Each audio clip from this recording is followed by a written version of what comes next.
Friends, welcome back to Drew Tutorial, and in today's video I'm going to show you how to install Google Drive on Mac. I know you might be thinking, but Andrew, you're not using a Mac, you're using a Windows, and that's totally fine.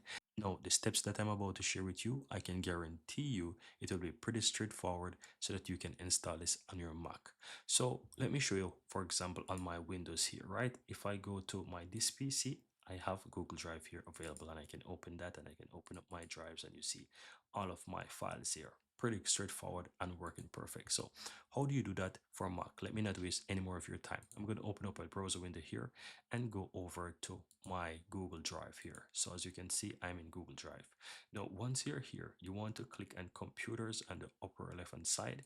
So click on computers, and here you will see it says changes will automatically be synced, no folders sync to drive.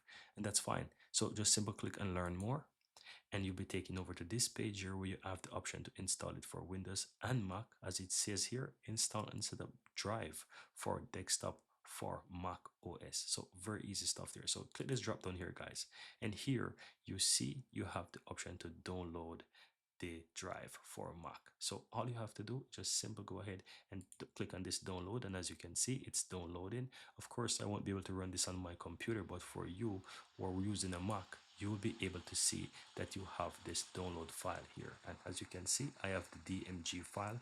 This is for the Mac, and you want to go ahead and install this on your Mac computer, and it will work just like mine. You'll have a drive there for Google Drive on your Mac, so that you can easily have the Google Drive just like I have for Windows. And that's it, guys. If you found value here, guys, I really appreciate, give this video a like. I'd really appreciate that. And if you're new to the channel, thank you for stopping by. Really appreciate if you hit that subscribe button to really help this channel to grow. And of course, if you find value, let me know in the comments below.